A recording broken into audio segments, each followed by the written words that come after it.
Are just on hold because Netherland और South Africa के toss का शिद्दत से है इंतजार। It is the wet outfield जिसकी वजह से वो टॉस नहीं हो पा रहा और अब आहिस्ता आहिस्ता जैसे जैसे मौसम तब्दील हो रहा है बारिशों का सिलसिला आपको देखना में आएगा, एक्शन में आ जाएगा बारिशों का सिलसिला। और ये बारिशें यूसुफ मैं आपकी तरफ आऊँगी, बड़ी कभी कभार पाकिस्तान के लिए बड़ी ये फ़ायदेमंद हो जाती हैं बारिशें। और सबसे पहले तो फिर मैं मुशी भाई को कहूँगा बाबा जी कि मेरा मकसद है काली कह रही कि बारिश हो जाएगी। हाँ, सोचे और सारी रात होती रही। आप सोचे जरा, सोचे पीर मुश्ताक अहमद साहब क्या कर जब तक पूरी बात की इंफॉर्मेशन मैं नहीं दूंगा, जब तक एक टोकरी फलों की, हाँ, लड्डुओं की और मिठाई की, हाँ, और साथ थोड़ा सा कैश और एक पगड़ी अगर लेके आओगे तो फिर थोड़ा सा मैं आपको अपना विर्द बता दूंगा। मतलब ये जो है ना, ये पीर बाबा जो है, ये हम कल ऐसा ना हो यहाँ लाइन लगी हुई और हम टिकट बांट रहे हैं। बार बार ये मेंशन कर रहे हैं कि भाई ये सिर्फ क्रिकेट की हद तक है, यहाँ पर अपने जाती मसाइल लेके कोई ना पहुंचे हमारे दफ्तर के बाहर, मुशी भाई के घर के बाहर।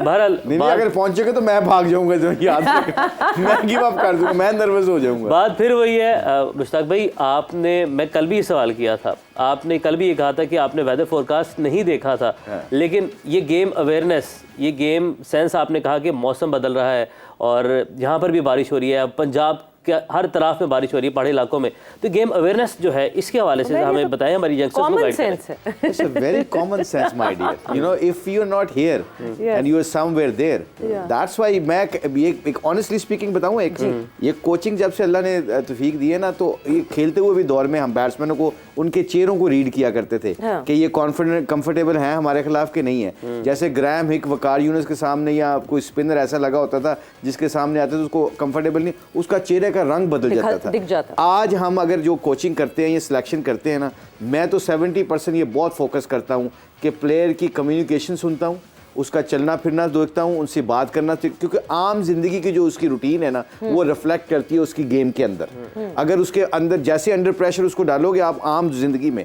अगर वो पैनिक होता है तो इसका मतलब है कि पहले से आप उसको तैयारी करवाना शुरू कर दो जब वो बड़े मैच में जाने की कोशिश करेगा। सो ये छोटी छोटी चीज़ें होती हैं जिसके ऊपर आप सिलेक्शन करते हो, आप लड़के को सिलेक्ट करते हो। कोई स्लो स्टार्टर होता है, कोई तेज स्टार्टर होता है। इस स्लो स्टार्टर वाले की बात कर रहा हूँ कि जो जिस तरह फॉर एग्जाम्पल कई बड़े प्लेयर हैं, वो इसलिए कि शाय थे।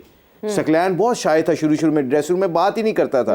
यूसुफ बहुत शाय था जब ड्रेसिंग रूम में पाकिस्तान के आया, पर इनको क्या किया, हमारे सीनियर प्लेयर जो रोल अदा करते ना, अपने साथ खाने पे ले गए, कल चल यार यूसुफ तू दस, मजाक किया। अब यूसुफ का आहिस्ता आहिस्ता कॉन्फिडेंस बिल्टअप हुआ। जब आम जिंदगी का यूसुफ का और सकलैन का कॉन्फिडेंस बिल्टअप हुआ तो क्या हुआ, इनका कॉन्फिडेंस पिच के ऊपर भी बिल्टअप होने लग गया। सो यू इस तरह आप बिल्टअप करते हैं लोगों को। बट मुशी भाई, फिर मुझे एक सवाल मेरे जहन में आता है कि क्या आप अपनी प्लेइंग डेज में भी were you so aware of the surroundings around you, या फिर is this the coaching courses and then the coaching that you did which made you more aware? यानी अब आप ये सोचें कि अगर आप रिवाइंड करके उस टाइम में वापस जा सकें तो आप और कितना अच्छा कर सकते थे अपने करियर में?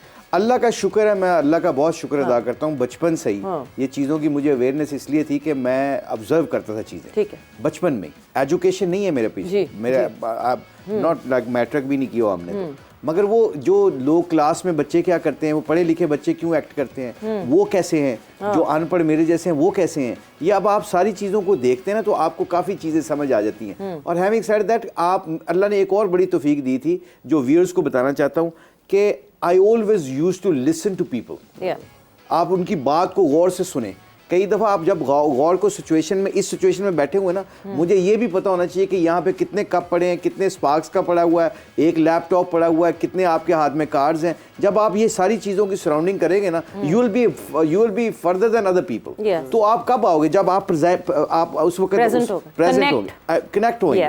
तो आई थिंक वो बचपन में ही आप जब बात को गौर से सुनते हैं तो आपको अल्लाह तौफीक देते हैं समझने की। तो आई थिंक ये मोटी मोटी चीज़ें हैं, ये नेचुरल भी होता है और मेरा ख्याल है ये बंदा अपने आप डेवलपमेंट भी हो सकता है। और एक और बात बताऊं, वेरी फ्रैंकली स्पीकिंग, ये तबलीग से निकलने से ना, अल्लाह के रास्ते में निकल के जो हम 3 दिन लगाते हैं, दीन सीखते हैं, ये उससे भी बड़ा फ़र्क पड़ता है, क्योंकि वहाँ पे आप लोगों को मिलते हैं, लोग आपको क्रिटिसाइज़ भी करते हैं, आपको आपकी कंफर्ट जोन से भी निकालते हैं, तो वो उनसे भी बड़ा फ़ायदा हुआ है। सही, बिल्कुल, वो डिफरेंस बहुत पड़ता है जब आप जिस तरह, और फिर ऑब्वियसली आपका होराइजन वास्ट होता जाता है, you get maturer as your age goes further. Yusuf आपकी तरफ मैं इसी पे आऊंगी, कोचिंग कितना इम्पैक्टफुल होती है एक प्लेयर की परफॉर्मेंस पे? देखिए आजकल जो पिछले काफ़ी अरसे से ये कोचिंग का सिलसिला चल रहा है, क्योंकि हमारे टाइम पे तो इतना कोर्सेज तो होते नहीं थे। जब मैं आया हूँ टीम में तो हारून रशीद साहब कोच थे, और कोई नॉर्मल कोई इतनी ज़्यादा चीज़ें नहीं होती थी। 1-2 राउंड लगाए, फील्डिंग की, बैटिंग की, बात ख़त्म हो गई, और थोड़ी सी मीटिंग में शायद बात। लेकिन ये कुछ अरसे से आप समझे कि बहुत ज़्यादा कोचिंग का रोल हो गया है, और इसमें जो कोचिंग कोर्सेज होते हैं वो बहुत ज़रूरी है, और उससे हेल्प मिलती है मैनेजमेंट करने की। लेकिन जो स्किल वाला कोच होगा, जैसे ऑस्ट्रेलिया के पास जस्टिन लैंगर है, उसने कोचिंग कोर्स भी किए हैं, उसकी चीज़ें बताना और होंगी। एक आम बंदा है, उसका भी लोग कह रहे हैं कि गुस्सा भी बहुत करता है, पता नहीं वो उसमें कितनी की हकीकत है, अल्लाह ही बेहतर जानता है। जो बड़ा प्लेयर होगा उसने साथ कोचिंग कोर्स भी किए होंगे, उसको ज़्यादा फायदा होगा। टेक्निकल कोचेस की बात कर रहे हैं ना? हाँ ज़्यादातर। मुशी भाई ने एक मैसेज दिया है कि भाई जब मैं हेड कोच होऊंगा मैंने टेक्निकल बंदा नहीं लेना, कोई टेक्निकल मैसेज दिया उन्होंने। उन्होंने कहा मुझे कोई ना कि मुझे कोई ले टेक्निकल में। उन्होंने कल जिसको कहते हैं सॉफ्ट मैसेज दिया, आराम से जो है अंडर द लाइन, आप बिटवीन द लाइंस उसको समझ जाए। जैसे सकलैन मुश्ताक था जी, बहुत बड़ा प्लेयर, मुशी भाई बहुत बड़े प्लेयर, साथ कोचिंग कोर्सेज किए हुए हैं। इस तरह कोई भी बड़ा प्लेयर हो दुनिया का, कोई जैसे राहुल द्रविड़ है, उसने कोचिंग कोर्सेज भी किए, अंडर 19 में उसने बहुत कोचिंग की है। लर्न करता करता प्लेयर तो बहुत बड़ा था, लेकिन मैनेजमेंट, बच्चों को कैसे बताना है, टीम में प्रेशर डाला हुआ है तो उस टाइम कैसे निकालना है, और प्रेशर सिचुएशन में खेलना कैसे है, ये सारी चीज़ें एक स्किलफुल बंदा बता सकता है। खाली कोचिंग कोर्स किए होंगे तो वो मैनेज कर सकता है चीज़ें, लेकिन जो प्रेशर वाली चीज़ें हैं उसको बताना मुझे लगता है कि वो मुश्किल है। हो सकता है, ये मेरा ओपिनियन है, डिसएग्री भी कर सकते हैं लोग, लेकिन कोर्सेज भी ज़रूरी हैं, और आपका अच्छा प्लेयर, जैसे कहते हैं ना, मैं ये पहले जब ऑफर आई थी एक बार नहीं तो सॉरी मैं बात अकेडमी में, मैं एक बार कर दूं, जी जी जी, तो उन्होंने कहा आपने लेवल 2 किया हुआ है जी? मैंने कहा नहीं, तो कह रहे पहले आप लेवल 2 कर लें फिर आपका ये कर लेंगे। तो जिस तरह हमें ये पूछा है कि आपने लेवल 2 किया हुआ है जी, इसी तरह कोच से भी पूछना चाहिए आपने 50 टेस्ट खेले हुए हैं, आपने 100 वनडे खेले हुए हैं, फिर आए आप। नहीं तो क्या हर 50 टेस्ट खेला हुआ जो प्लेयर होगा क्या वो अच्छा कोच होगा?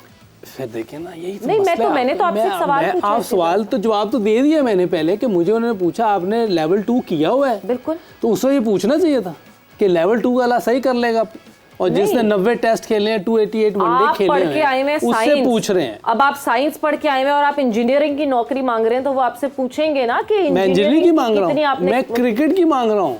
आप क्रिकेटर हैं मगर आप कोचिंग का काम कर रहे हैं, ये दो अलग। एक क्रिकेटर ही नहीं है। अब मैं आपकी तरफ नहीं, मेरी तरफ क्यों नहीं आएंगे? अच्छा, मेरी तरफ आए ना, पहले एक क्रिकेटर ही नहीं है, उसने इस जगह से गुजरे ही नहीं है, इंटरनेशनल क्रिकेट ही नहीं खेली। यूसुफ ने एक बड़ी अच्छी बात की, ये क्या बात कर रहे हैं? पता है क्या अच्छी बात की? इसने कहा कि जो कोचिंग कोर्सेज होते हैं ना, ये आपको हेल्प करते हैं, एनहांस करते हैं।